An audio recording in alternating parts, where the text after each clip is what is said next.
မော်ရင်နဲမွေးစံပြန်လည်လာခြင်းနောက်ကွယ်အကြောင်းရင်း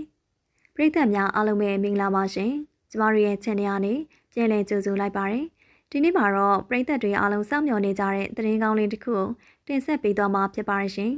ဒါကတော့86နှစ်မြောက်လွတ်လပ်ရေးနဲ့လူငင်းချမ်းသာခွင့်နဲ့တူ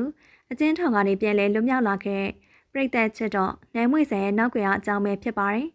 သူမဟာပရိသတ်တွေရဲ့မျက်ကွယ်ကနေပျောက်ကွယ်နေကြတာကြားပြီးဖြစ်တဲ့သူမ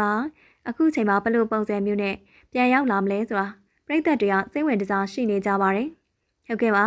ပြီးခဲ့တဲ့ဇန်နဝါရီလ4ရက်နေ့86နှစ်မြောက်လွတ်လပ်ရေးနေ့မှာတော့နိုင်ငံတော်ကနေအကျဉ်းသားကျင်းသူတွေကိုလူငင်းချမ်းသာခွင့်ပေးခဲ့ပါတယ်။အဲဒီထဲမှာပရိသတ်တွေရဲ့အချစ်တော်နဲ့မွေဆန်လည်းပါဝင်လာခဲ့ပါတယ်။သူမဟာအင်းစိန်ကျင်းထောင်ကနေပြန်လည်လွတ်မြောက်လာခဲ့တာဖြစ်ပြီးလာရောက်ကြိုဆိုတဲ့မိသားစုဝင်တွေနဲ့အတူပျော်ရွှင်စွာအိမ်ပြန်နိုင်ခဲ့ပြီဖြစ်ပါတယ်။သူမဖမ်းဆီးခံခဲ့ရပြီးနောက်ပိုင်း3နှစ်နီးပါးကြာချုပ်ရက်တွေပါဝင်မှာအခုလိုပြန်လည်လွတ်မြောက်လာတာလည်းဖြစ်ပါတယ်။နန်းမွေဆန်လို့ဆိုလိုက်တာနဲ့ဆရာဝန်တယောက်ဖြစ်ကနေအမှုပညာလောကတွေကိုဝင်ရောက်လာပြီးဆွဲဆောင်မှုရှိတဲ့ပုံရိပ်တွေနဲ့ပြည်သက်အားပေးမှုရရှိခဲ့သူတယောက်ဆိုတာအားလုံးသိပြီးဖြစ်မှာပါ။2020ပြည့်နှစ်လောက်ကနိုင်ငံခြား website တစ်ခုမှာဓာတ်ပုံတွေတင်ခဲ့တဲ့ဆိုတဲ့ဆွဆွဲချက်တွေ electronic ဆက်သွယ်ရေးဥပဒေပုံမှ33ကကြီးနဲ့တရားစွဲဆိုခံခဲ့ရတဲ့ဖြစ်စဉ်တွေကိုလည်းပြည်သက်တွေမှတ်မိကြအောင်ပါ။သူမနဲ့တူပြည်သက်တွေစိတ်ဝင်စားကြတဲ့နောက်ထပ်အမှုပညာရှင်တူဖြစ်တဲ့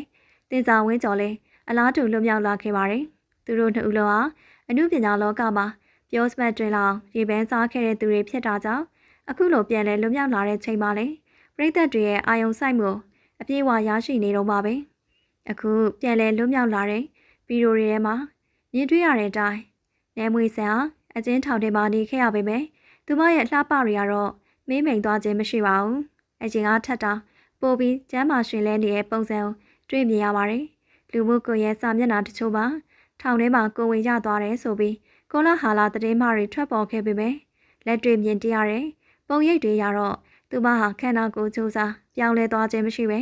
ကျင်းလက်လှပနေစေဆိုတာကိုပြည်သက်ကြီးလည်းမြင်တွေ့ရမှာပါ။သူမရဲ့မိခင်ဖြစ်သူကလည်းသမီးဖြစ်သူပြန်လဲလွတ်မြောက်လာတဲ့အတွက်အတိုင်းမသိဝမ်းသာပီတိဖြစ်နေအောင်လဲတွေ့မြင်ရပါတယ်။အခုဆိုရင်တော့နဲမွေးစံတောင်သူမချစ်တဲ့မိသားစုရင်ခွင်ကိုပြန်ရောက်ရှိလို့သွားပါပြီ။ရှေ့ဆက်ပြီးတော့ရောအမှုပညာအလုပ်တွေဆက်လက်လုပ်သွားမလား။ပြည်သက်တွေနဲ့ဘယ်လိုပုံစံမျိုးပြန်လဲထွေးထွေမလဲဆိုတာတော့ဆက်လက်စောင့်ကြည့်အောင်ပါရှင်။